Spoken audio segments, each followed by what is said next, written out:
Ladies and gentlemen, the Fubara executive sweep. Wow, welcome back.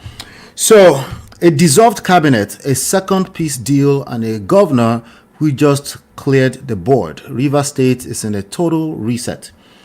The political war in Rivers State has taken a shaking turn tonight as Governor Siminalayi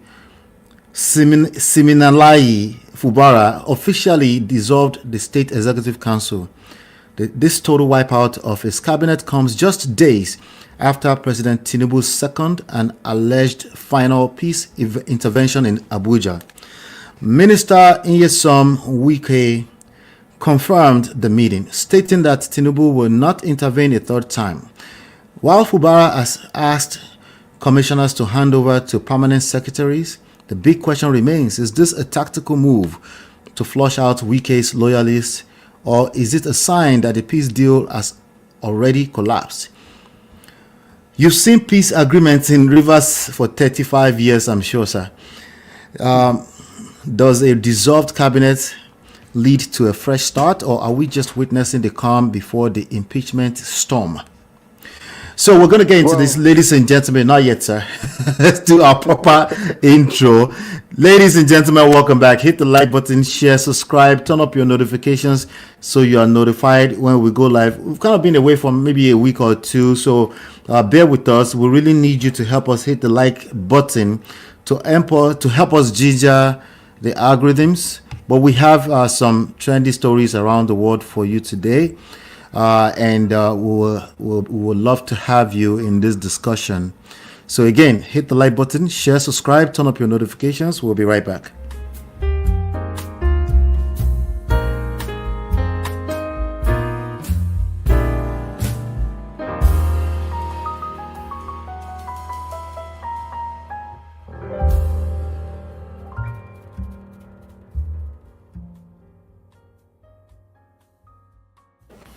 Ladies and gentlemen, High Chief Oladimeji Abitogun. Let me ask you that question again, just in case you missed it, right? So again, we've seen peace agreements in Rivers. You have seen peace agreements probably for the last 35 years in Rivers State. So does this mean a fresh start for Rivers State? What does it mean exactly from give us your analysis on this, because I'm curious too. Thank you very much, Ola. It's good to be back. And regards to all our viewers out there, good evening. In some places, good afternoon. And in other climes, good morning. Now, you're saying I have seen several of these kind of situations maybe for the past 35 years in Rivers State. Not quite true. Maybe more so around Nigeria. Yeah, it's all over Nigeria, yes. I mean, there have always been marriages between political strange bedfellows in Nigeria, and you always have the unraveling of such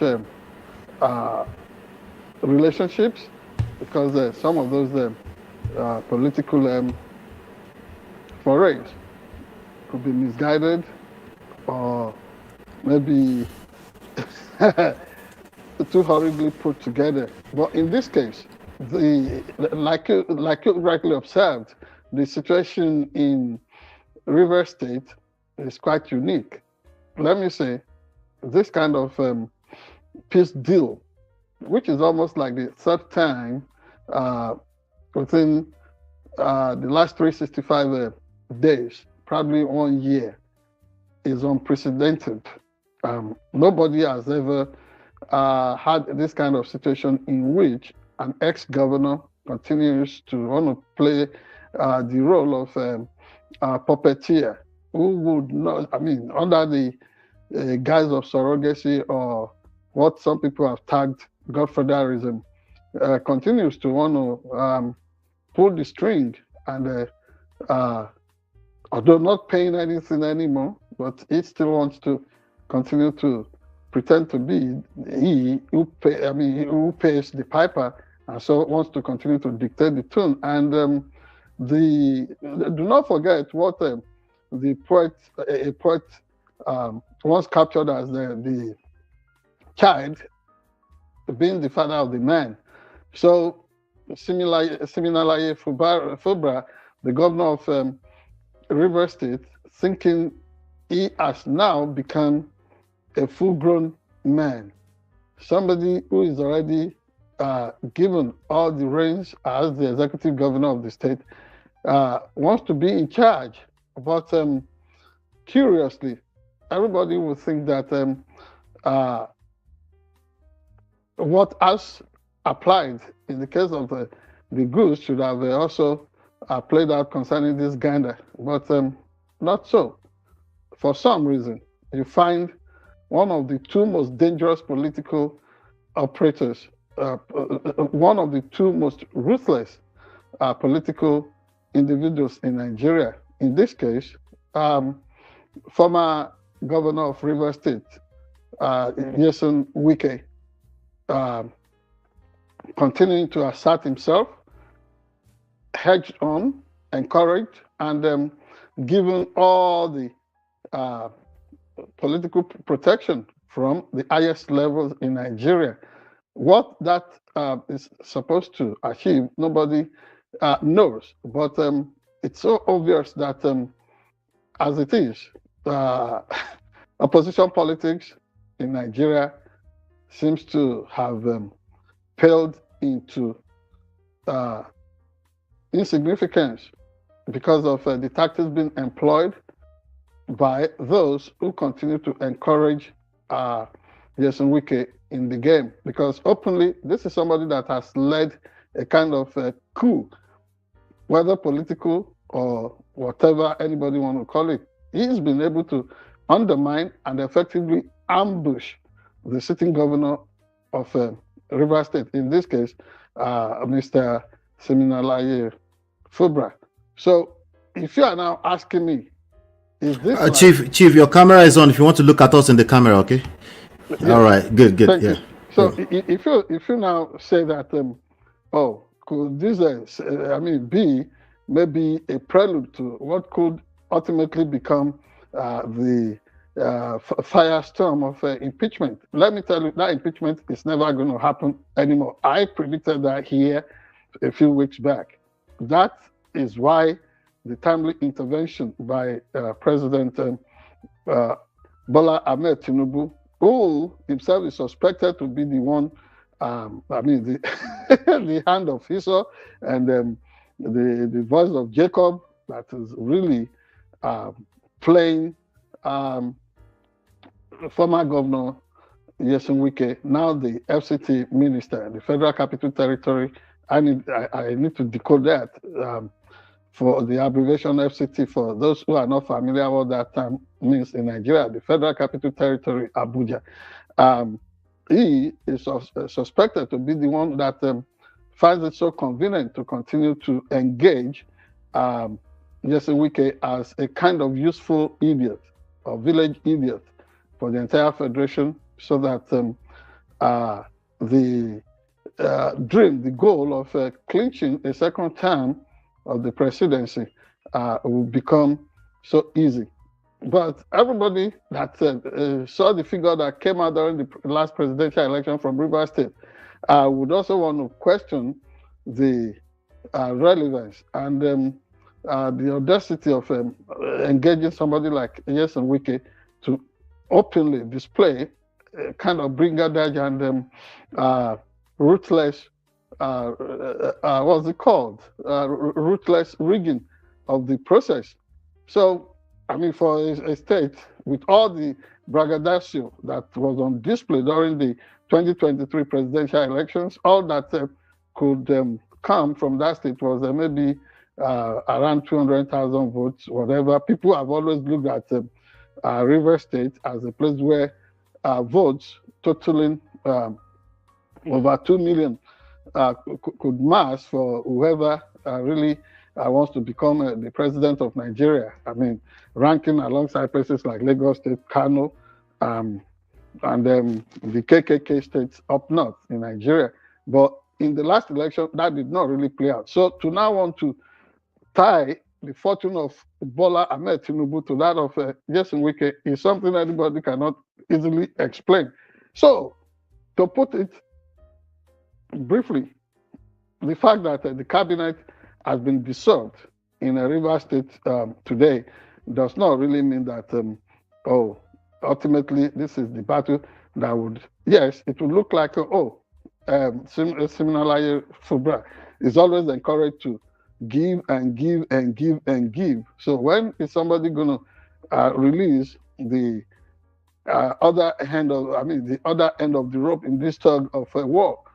Somebody cannot really coerce them if they do not have the conscience to understand that a governor should not be humiliated the way Fubara has been treated repeatedly in the last few days or in the last few months. You cannot really help them. But the truth of the matter is that all this kind of shenanigans and bricksmanship continues to put the Nigerian democracy at some risk. It's so sad. It's so sad such that you begin to look at the interests of citizens of Nigeria in this all-important project that is participatory governance. The interest of the average Nigerian citizen is waning. It's almost like, whatever we do, they know themselves. They have a close circle. They do not allow anybody to come in, and they are not even impacting on the system. So woe betide them, like Jesus will put it in the woes and the beatitudes against a class of individuals that we cannot repeat on this program tonight. But what we're saying is that to continue to operate with this level of conceit and outright conspiracy against the citizens and the system, rigging it as things were tonight, is really unfortunate. But let nobody begin to feel that, this is some victory lap. This is some scores against Governor Simlaye Fubara. Ab initio, they know what the deal was between all of them. Some of these things we would never be privy to because they are oaths of secrecy and what governance has become in Nigeria, which is a kind of cult of power, which is almost the situation all over the world anyway. Some things they will keep to themselves and they rather die with such secrets without letting the generality of Nigerian voting populace. They won't allow them to know what the undercurrents, the real squabbles behind all these stormy situations. They will never make a full disclosure of that. So why do we bother ourselves, bother our heads about that? What we know is that this is a major term in the references drawn for the peace that they were expecting to now reign in River State. They have said, represent your list of commissioner nominees and other government functionaries. Present them before the State House of Assembly. Let there be a scrutiny. Let there be a proper vetting. Let there be an approval. And then things can move from there. And then I think they would at some point also expect him in this new year to make a presentation of the budgetary appropriation before the assembly. Part of the deals they have drawn for the warring factions in River State. I think the other one may be the fact that they just want Governor Fubara to throw up and accept the fact that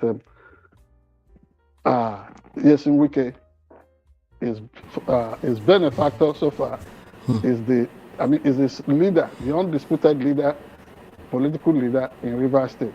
So this may be the issues behind what we have just witnessed. Wow. Politics continue to be a dangerous game, particularly in Nigeria. So yes, and as you heard me the other time, I said Nyesom Wike is one of the two deadliest, one of the two most ruthless political operatives in Nigeria.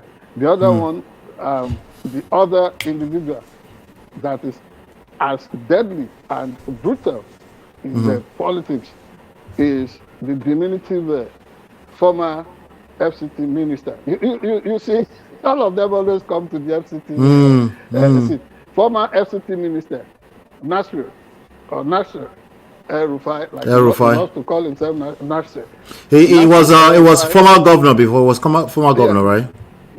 Former governor of the Kaduna State. Kaduna State, okay. He came out, Obasanjo once testified about him in his book, On My Watch, that he is a pathological liar. And some of us have always closely watched him. And he has the language. No matter how bad, how ugly a situation is, you are linking into a scandal, he's telling you, I don't care. The same displayed while mulling down houses, some of which belong to his uncle that raised him at a point. And then now his attention has been drawn to the fact that a journalist disappeared while he was the governor of Kaduna State. He said he didn't care that could be traced to another person. But the final shot on the foot from El-Rufai against himself happens to be this open confession last Friday on Arise TV, where he said they have been wiretapping the conversations of the National Security Advisor to the President of Nigeria. That the government does it against citizens or he and his courts who have now been arraigned or who have now been indicted. Isn't that borderline treasonable? It is treasonous, not just treasonous. It almost borders on espionage. And for people who would listen to your conversation without authorization, will record you and then traffic in all those. That's things. Already a crime too. He was even told, this constitutes a crime. He said he knew. He confessed to it, but we are not going to preempt wherever the investigations will lead, as they continue to grill him for DSS and the EFCC. There was a major drama around that. All right. I would like to bring up El-Rufai again in the special. Let's move on to some other trade story. Yeah. Thank you very much. I'll remind you. Don't worry. I'll remind you. The point being made here is that that is El-Rufai and Yesi Wike, are the two living most brutal and ruthless politicians in Nigeria. Wow. Yeah, one traffics in lies, the other one traffics in unbridled recklessness and outright abuse of office and knowing no bounds. So these are two people that are so interesting to watch, whether Nigeria democracy survives or if it's going to be total. Thank you very much. Thank you. Hit the like button, share, subscribe, turn up your notifications so you're notified whenever we go live. We'll be right back with some other trendy stories around the world.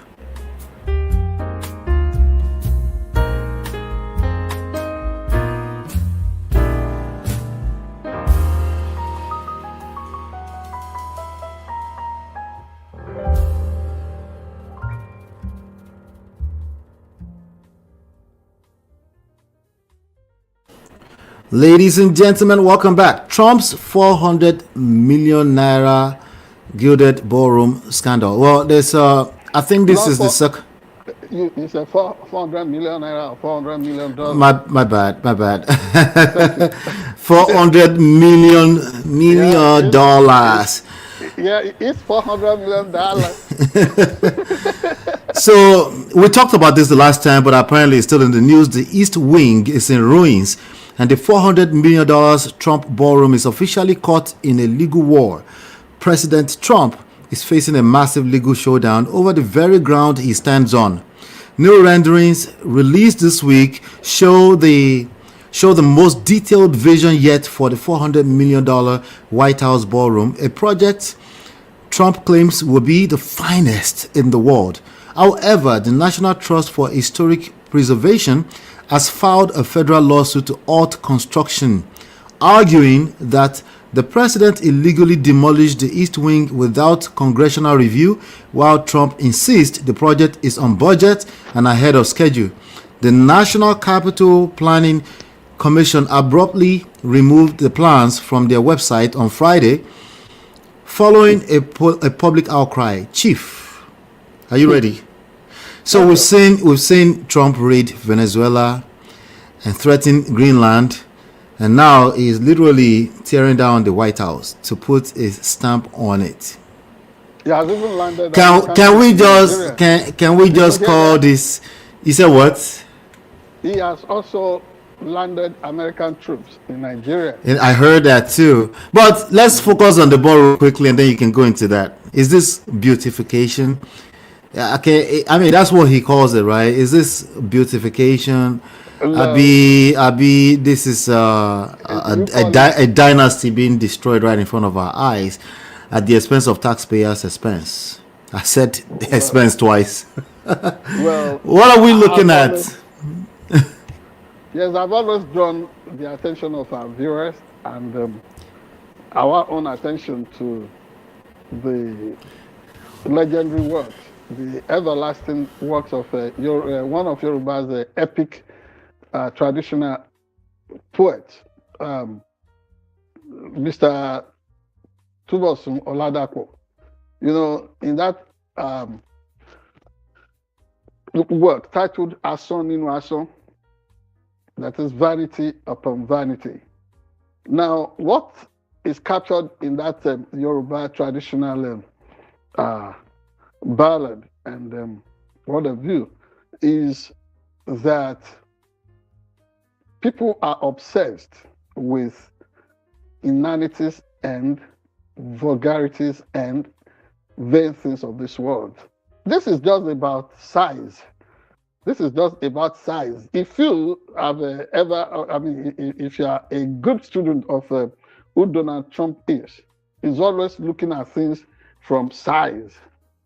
You know, I do not know what that fascination is about, because size is always relative.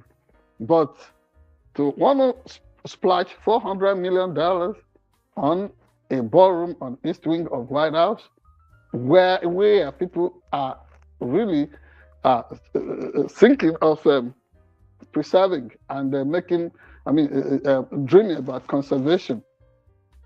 The attraction about the project that you're talking about, the White House itself, it's in the fact that it's been in existence for generations, and the curiosity of Americans to see the originality, the way that building has always served various elected leaders of this great country, United States of America. That is the essence, and the sentimental value of it is what has been tinkered with. And that is why everybody is always like, okay, why is he doing this? And when you even look at the proposition, what he really unveiled before all of us, you know, the footnotes to the different pictures and the portraits of past leaders displayed there, what he wrote under each, almost spiting, almost twisting and tinkering with facts of history, things that did not really reflect the values and achievements, genuine achievements of those past leaders. Always borrowing, turning around a phrase or a verse in Nigeria's, one of Nigeria's, because Nigeria has like several national anthems. You don't know if it is Arise Compatriot or it's Nigeria We Hail Thee. But in Arise O Compatriot, where they said the labors of our heroes past shall never be in vain, this man is almost making the labors of American heroes past to be in vain and to have been rendered for naught.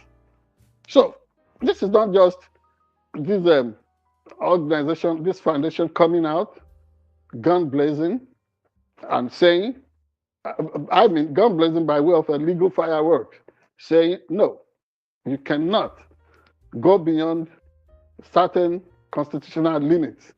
You cannot go beyond certain statutory frameworks, and then putting it into check. Say, well, Apart from the fact that in the midst of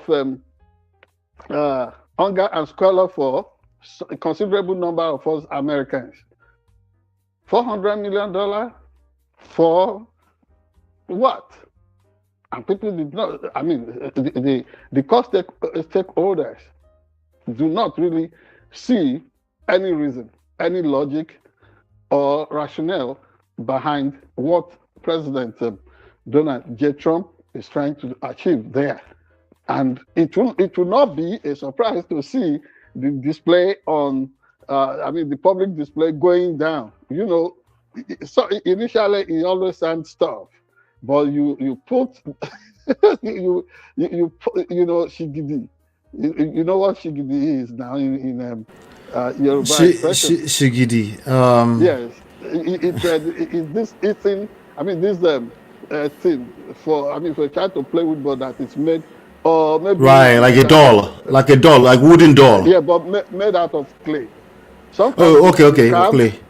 Carved from wood or clay. But when it is made of clay, and then is now beginning to challenge somebody to dwell inside water or the rain, you know, it's almost like going to be the end for that kind of clay shigidi or the clay effigy. So in this situation, you put the shigidi in this kind of rain, you put it on public display, it will unravel. So it looks like Mr. President has a clay of faith. It seems like he has a clay of faith, and everything is really unraveling, and is impacting on the perception of not just him, his office, and even the Republican Party. Everybody is beginning to look at it that, oh, is this the standard? And then America has never been this, been this twisted.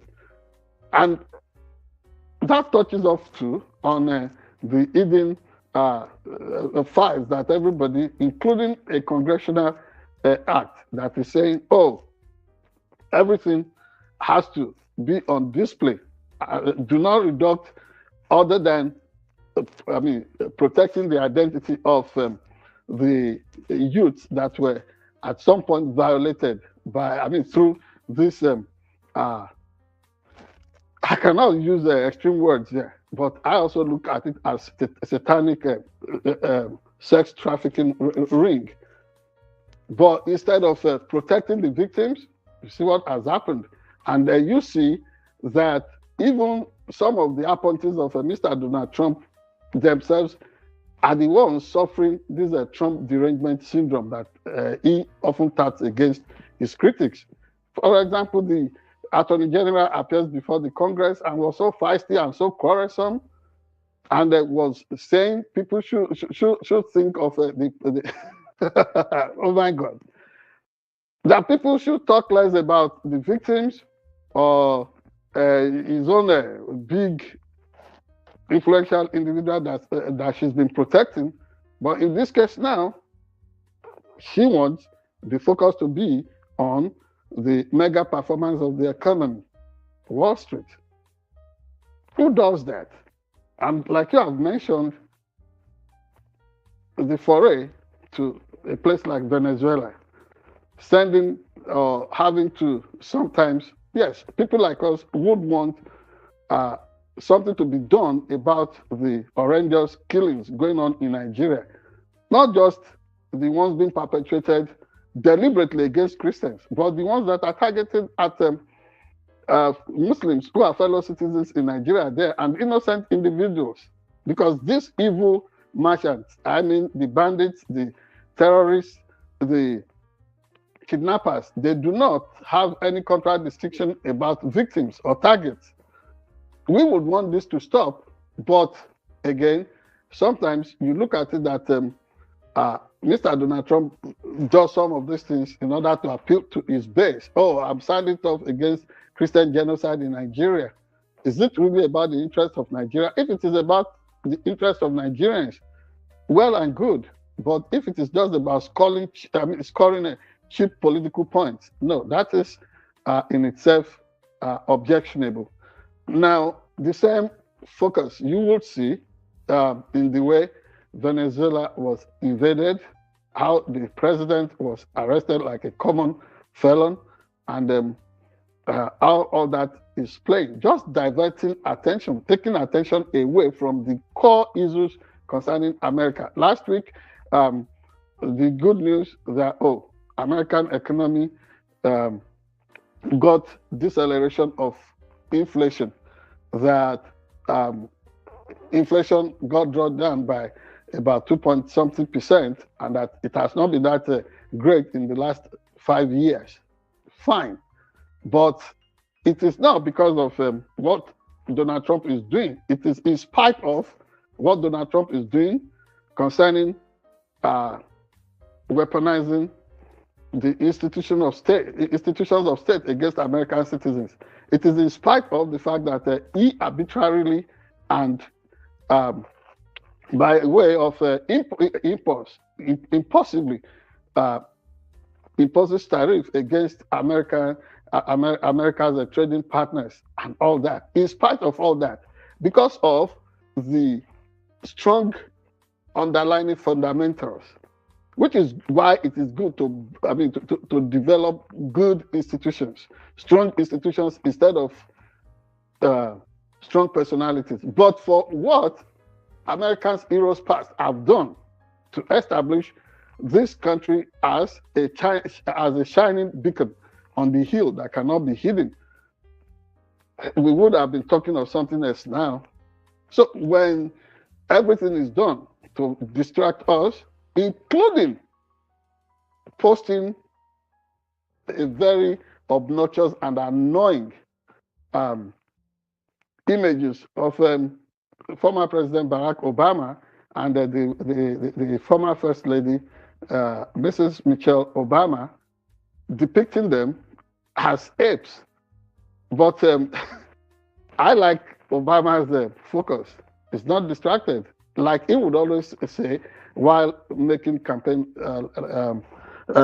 laps, he would say, do not boo, vote. So in this case, he did not even react. He allowed the outrage to come from concerned American citizens on the way this current president has continued to do things that are unbecoming and very, very embarrassing to the office of the President of the United States of America.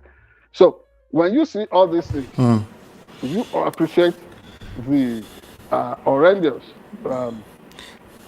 picture, the size of distractions or or diversionary tactics being employed to make sure that the real issues, which will be made known at some point to all of us, that those things, there is this desperation, this desperate struggle to make sure that those things do not become so obvious to Americans. So whether it is in the United States of America here or in Nigeria, you see one thing,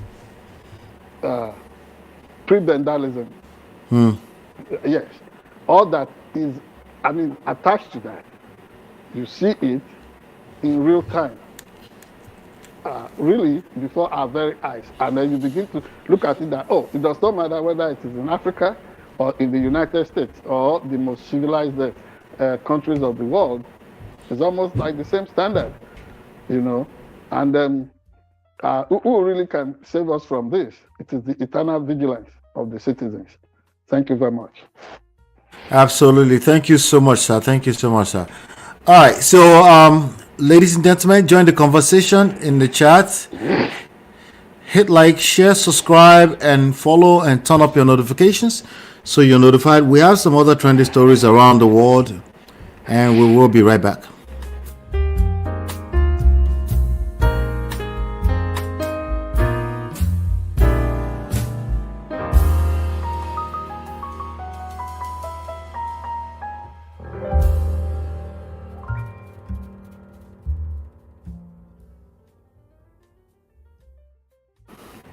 All right, ladies and gentlemen, welcome back. Another one bites the dust. Plateau's Governor Caleb Mufwang officially dumps the PDP, leaving the North Central entirely blue.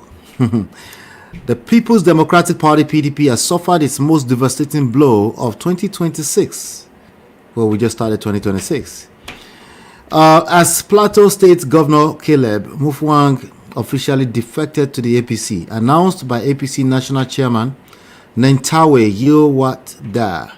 This move means the entire North Central region is now under the control of the ruling party. Mutfwang joins a growing list of PDP governors, including those from Rivers, Enugu, and Taraba, who have abandoned the opposition in the last year. Critics are calling it the end of the PDP, while supporters say it's the only way to bring federal government to the plateau. So we're watching the opposition evaporate before our eyes. I think we'll be watching that. I don't know. I have my sights for political Nigeria is a little bit limited, but it looks like that's what I've been seeing for a good 2-3 years. So is this a situation where the APC is building a one-party state? We've asked that question a couple of times in the last couple of months for the same reason. Or is this our PDP simply, can we just call it a sinking boat? The floor is yours, sir.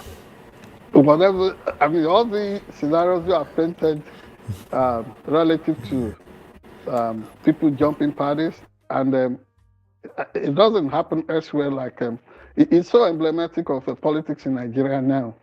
And I mentioned the use of prebendalism concerning United States, especially some of the unthinkable things, some of the journeys, the roller coaster, whatever we have been taken on by the leadership in our country, United States of America here. Same thing for the land of, our native land, Nigeria. Politicians everywhere are same. And if you start for a class in, what's it called? Philosophy 101, maybe Introduction to Logic, they will tell you politicians are liars. And then somebody says, oh, Obafemi Awolowo was a politician. But a considerable size of the people in Nigeria believe that that man was honest. Would that be, would it not be fallacious to not think that all politicians are liars, with few exceptions?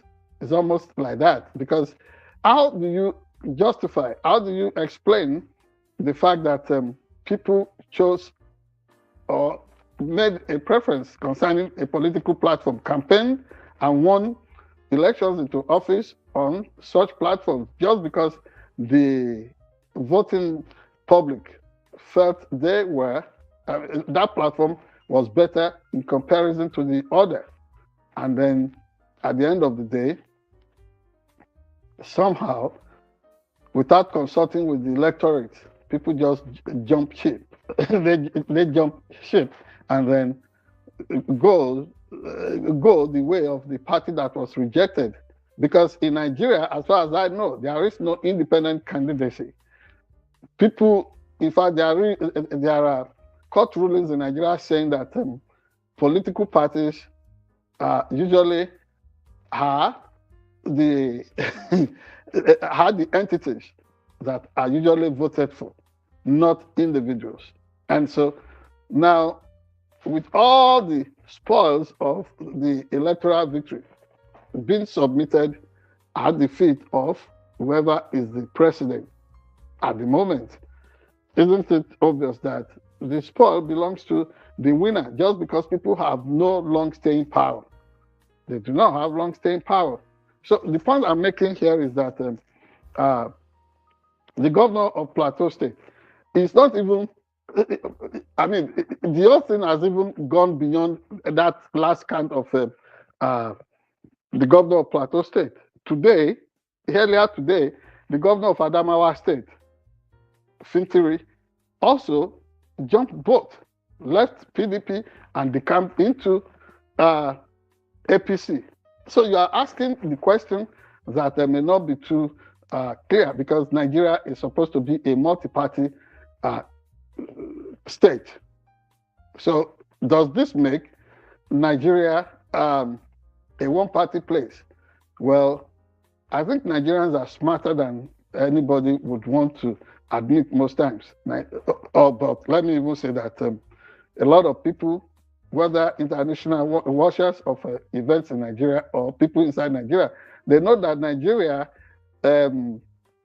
is not a place where Mumuism, Mumuism, that is sheepishness, can be a winning card. No, Nigerians are smarter. Yes, politicians, governors may be decamping, but are the people really moving that way? It's just unfortunate that with the event that have just been exposed, people like El-Rufai trafficking in wrong information and outright lies at times, and then people like excuse me, people like El-Rufai trying to manipulate. Trying to manipulate. It's okay. Yeah, trying to manipulate the system. There are individuals like that, and or somebody like I'm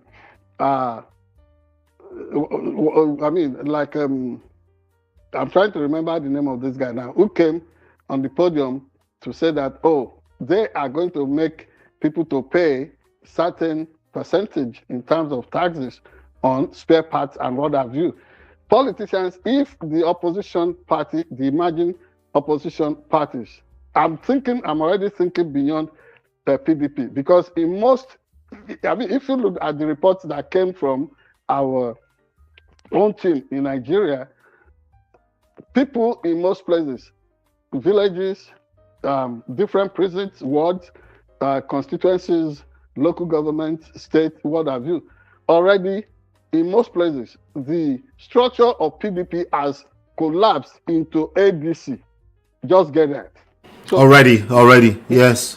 Yes, so there is that transmogrification of, it's a kind of metamorphosis now. A metamorphosis, the same way APC was created.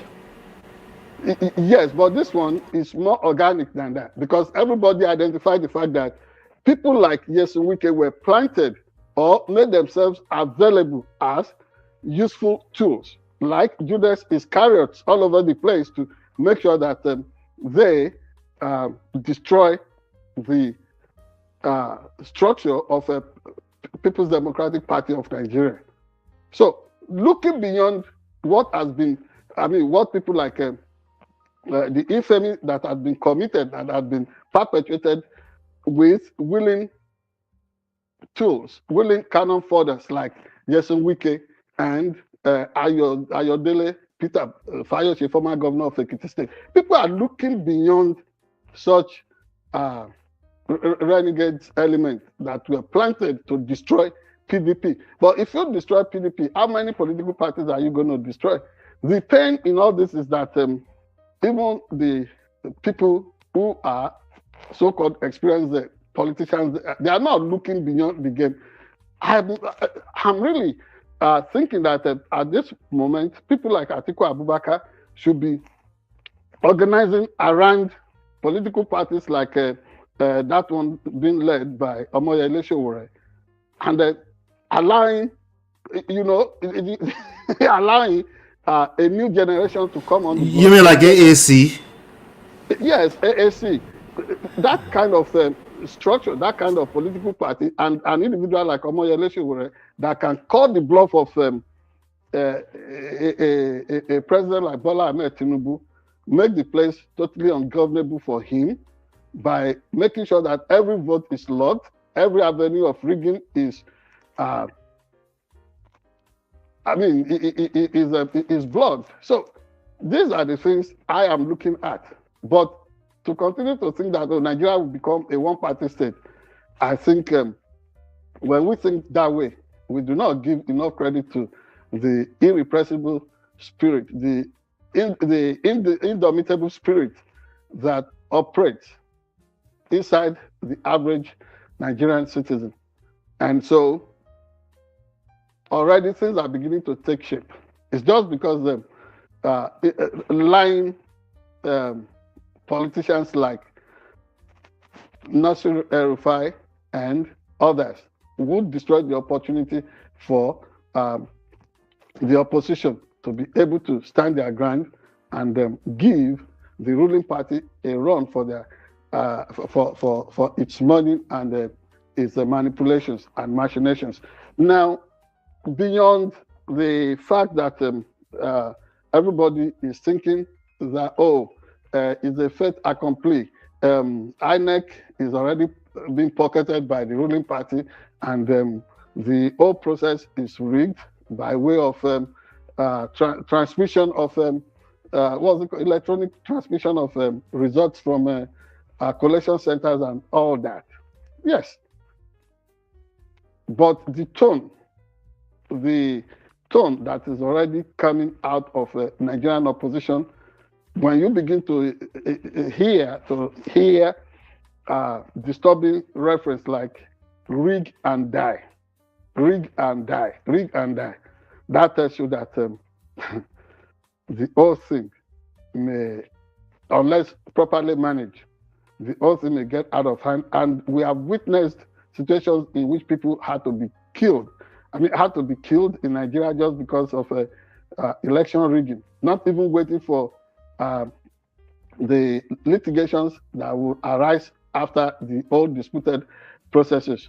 So what we must appeal to now is the sense of reasoning of Nigerians, that they should remember the golden words of former President Goodluck Jonathan, who said his ambition, his political ambition, did not really, was not worth the blood of any Nigerian, unless the process is properly managed. This situation in which politicians and opinion leaders across Nigeria and influencers are jumping ship here and there could lead to an untoward end result.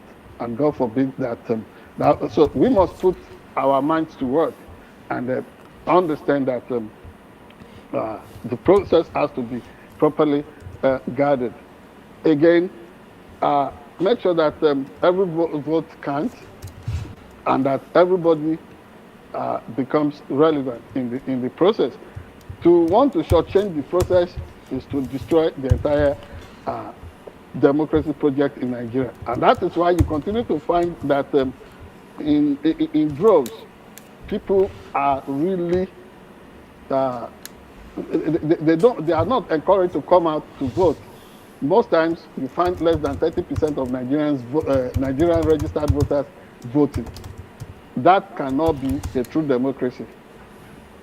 So let us perish the thought that Nigeria will become a one-party state. But to make sure that that does not happen, all opposition parties in Nigeria must now begin to look at the script that was dropped on them, on all of us during the 2014-2015 presidential elections. And I think such idea may not be too bad. There must be realignment. There must be movement and shifts here and there. God help Nigeria. May God help Nigeria indeed. Ladies and gentlemen, join the conversation. Hit like, share, subscribe, and follow. Turn up your notifications. We will have some other conversation we want to have, so stick around. Stay tuned. We'll be right back.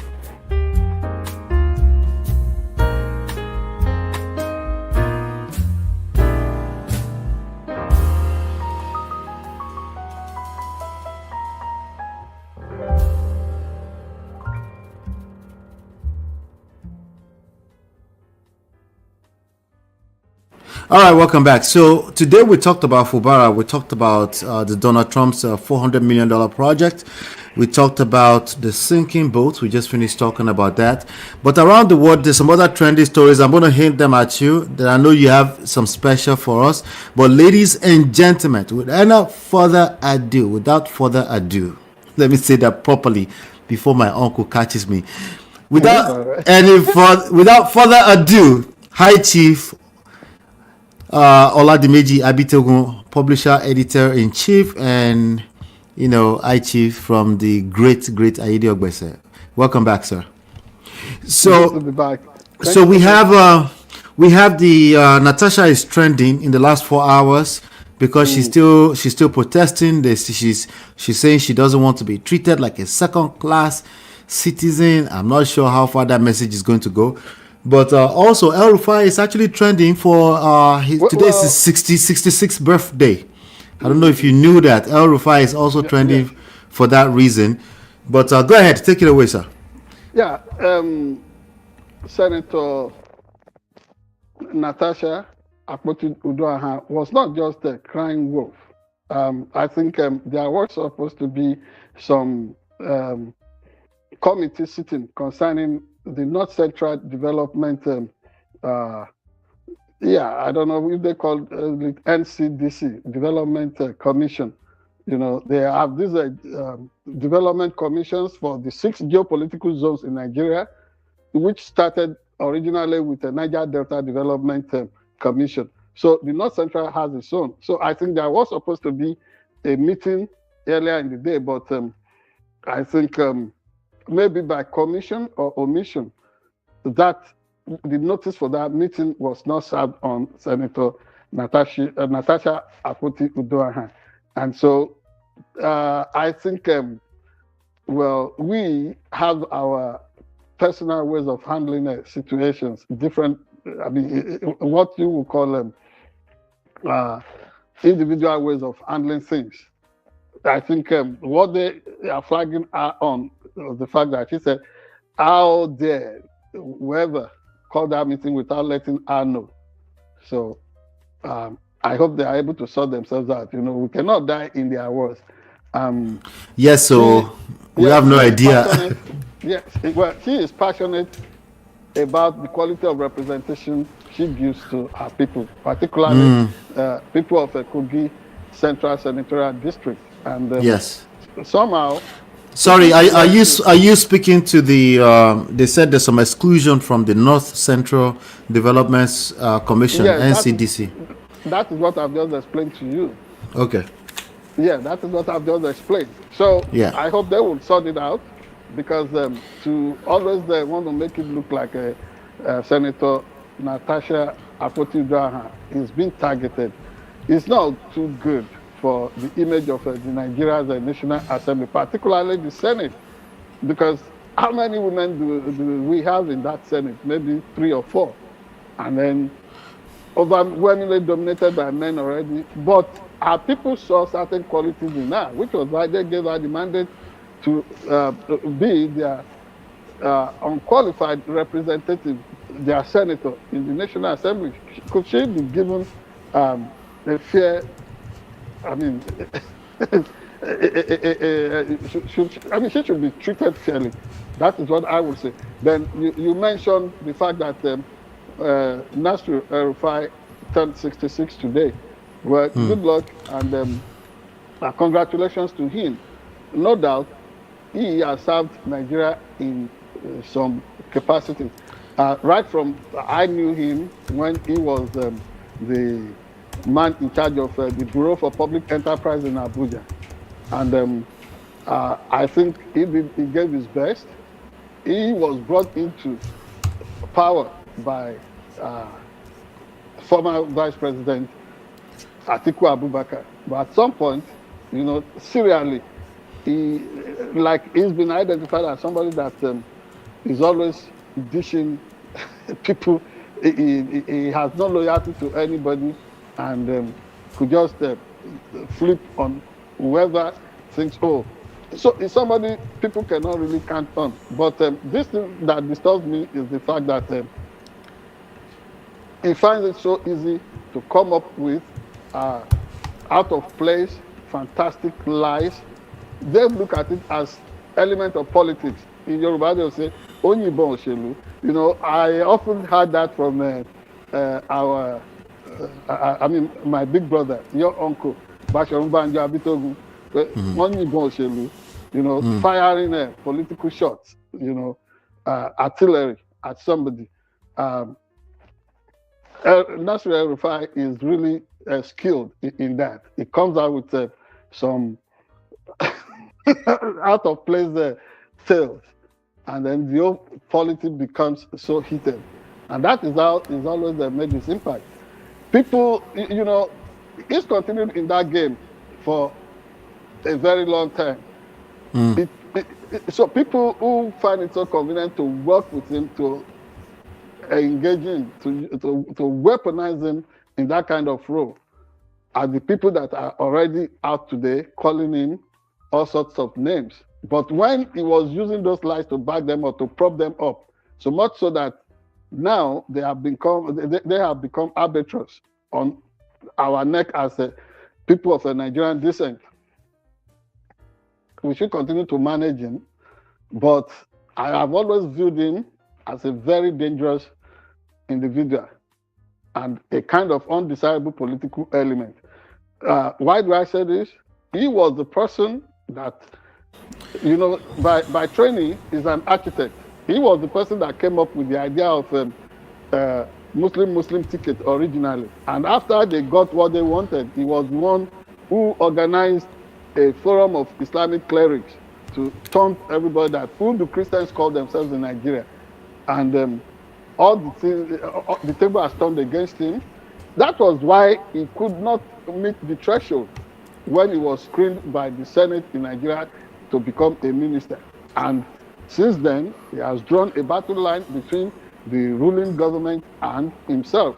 He was the one who at some point alleged that, Nigerian government had a policy in place to be paying money to bandits, repentant bandits, or to be negotiating with kidnappers and what have you, and terrorists.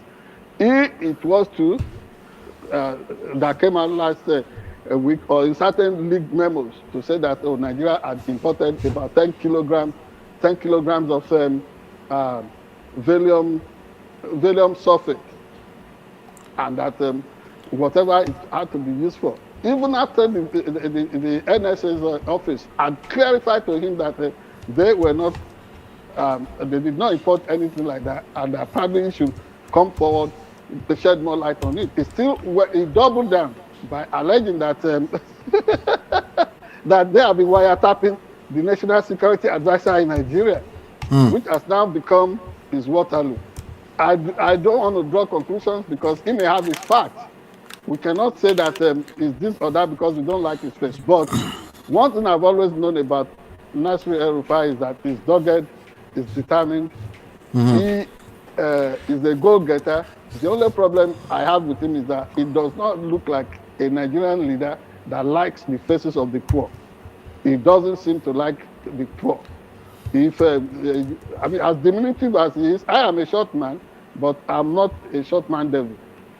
Yes. Nasir El-Rufai at 66 could try to grow some height by making sure that he loves every face, everybody that is made of God.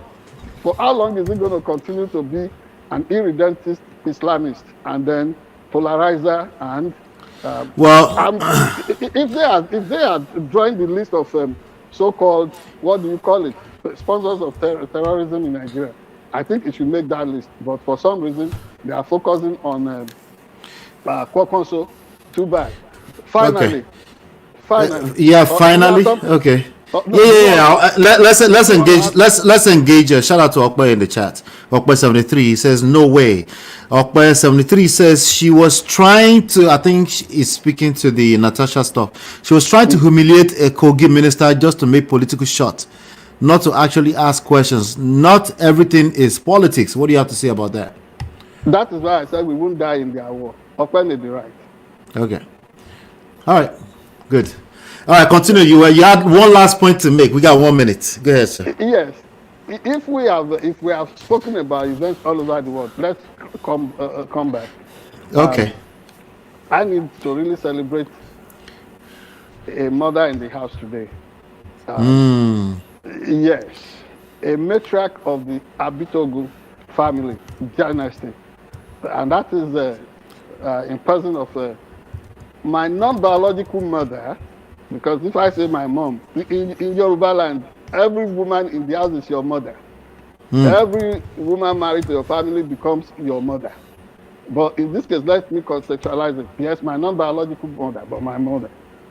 and that is accomplished teacher, educator, retired school principal, first grade. I mean, if somebody was the principal of St. Louis Girls Grammar School in Owo, the former principal of St. Catherine, Owo, and so on and so forth. Historian and unequaled intellectual. That is Mommy Rhoda Ropo Abitogun ni Onikoni, from the famous Onikoni family of Efonalaye, and the other handle from Idoani, Iyayu, and of course a fine product from Ayede Ogbese herself. And whether you are talking of Usho, she's relevant. So in Ondo State, in the United States of America, we celebrate her today for turning 72 years old. Long may she live and continue to enjoy the bliss of retirement, and she will continue to age with grace. We want to thank her for the impact she has made on the lives of so many of us, not just in the family. Several people that passed through her as students, as mentees. So that is the special shout out. Happy birthday, Mom. God bless. Okay, and you're supposed to finish that way. Yes. All of my Banike. How do you steal mummies? I don't understand. How do you people steal mummies? Let me also point out the fact that she's your biological mother. And biological mother to your younger brother, Olusola Abitogun. So, wow. Yeah, we'll continue the celebration after the show. Well, no, not so easy. Shout out to my mother. She's the best mommy that anybody can ask for. But we're not just going to assume that she knows. We need to continue to let her know that she's loved. She's special to a lot of people. So, but you know, we're generous enough. Me and my brother were generous enough to share her with the world. But we will not allow anybody to just give long speeches only to finish the speech and not mention that. Okay? That's right. All right. Thank you very much. But yes, we're still celebrating her today. Yeah. Thank you so much for celebrating my mother. Thank you. God bless. All right, ladies and gentlemen, that's another show in the bag. Hit the like button, share, subscribe, turn up your notifications so you're notified whenever we go live. Thank you so much for stopping by. Please help us share. That is it. Today I'm a little clumsy because we took off a week, but we'll be fine. Okay, but just help us. The more you support us, the more we're encouraged to keep coming back. Thank you so much. Take care and God bless.